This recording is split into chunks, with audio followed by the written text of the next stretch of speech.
Hey guys, I thought I would do a very quick video on trying to structure your thinking a little bit more and trying to focus in on the things that matter the most when it comes to OCD. And I'll explain what I mean by that because obviously when you're suffering with OCD, you're going through like 100 million things in your mind and ruminating about like so many different things. But then we can get lost in all that mental chaos of hey, like what about this and what about that, and trying to figure this thing out and that thing out. And it can be not only distracting, but it also then adds layers and layers of panic and anxiety, because the more we go into our thinking, the more we feel like there's actually no way out.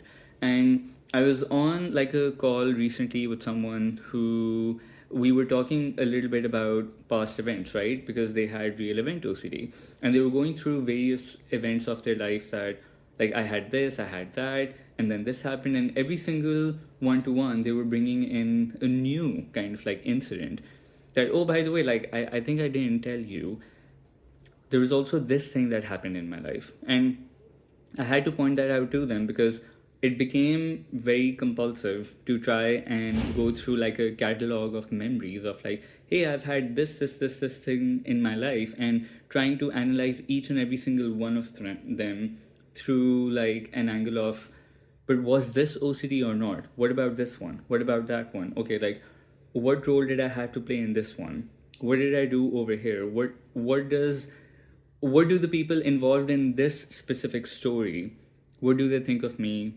from like that many years ago? And so it becomes like each and every single incident of our life in our past becomes this cause for investigation and doing a lot of detective work, whereas you don't need to be doing that, because what that will do is that it'll keep you stuck in a loop of constantly trying to figure out what happened and what didn't happen and trying to get certainty.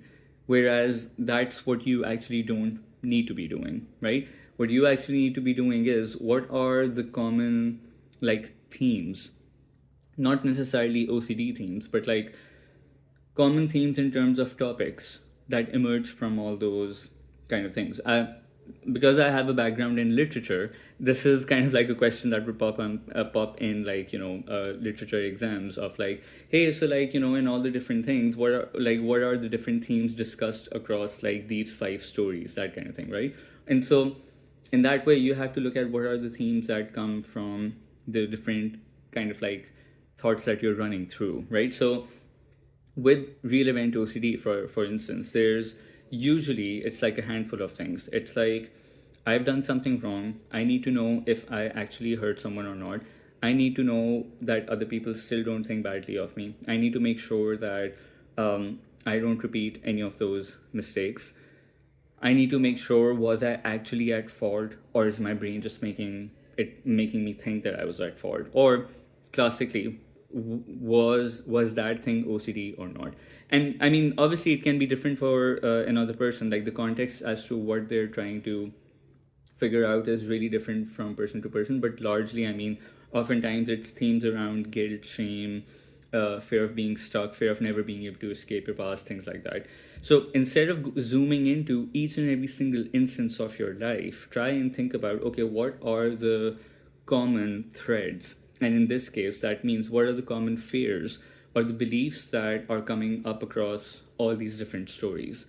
Because otherwise, again, it's going to be never ending. You're going to be in a constant loop of figuring out what thing was what, why it happened, how it happened.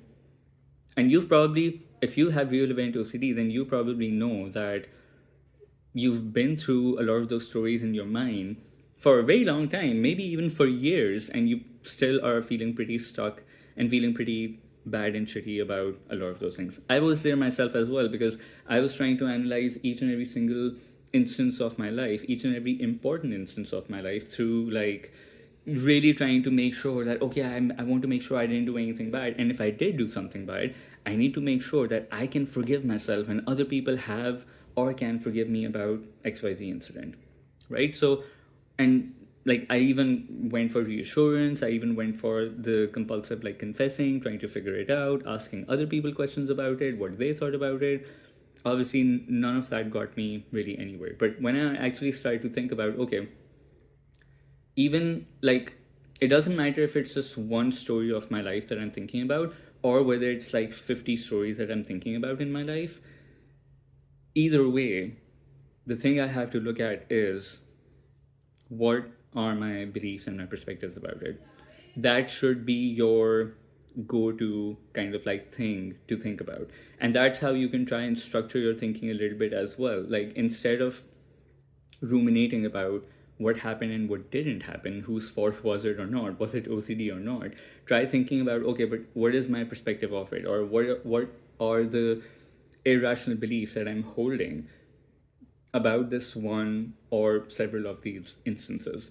So that can help you at least give you a little bit more of a direction. Maybe not in the moment of being triggered, because when you're in the moment of being triggered, in that moment, you probably will want to figure out all the compulsive things, which is what I've listed down. So in that moment, you won't be able to get out of that thinking or switch it off immediately in a way of like, okay, I just want to switch it off and think about my beliefs, and maybe that will help me stop thinking about it. No, then obviously you anything can become compulsive. So you trying to forcefully focus your thinking just so that you don't feel anxious, of course, can become compulsive as well. But on a general level, in a day-to-day kind of level, instead of like going down the rumination cycle, try and think a bit more constructively with a bit more focus on beliefs and core fears, because that would be far more useful for you. And of course, while you're on the journey, as we always recommend to people as well, do break down your fears and beliefs on paper as well, because obviously that will help. If you're only trying to break things down in your mind,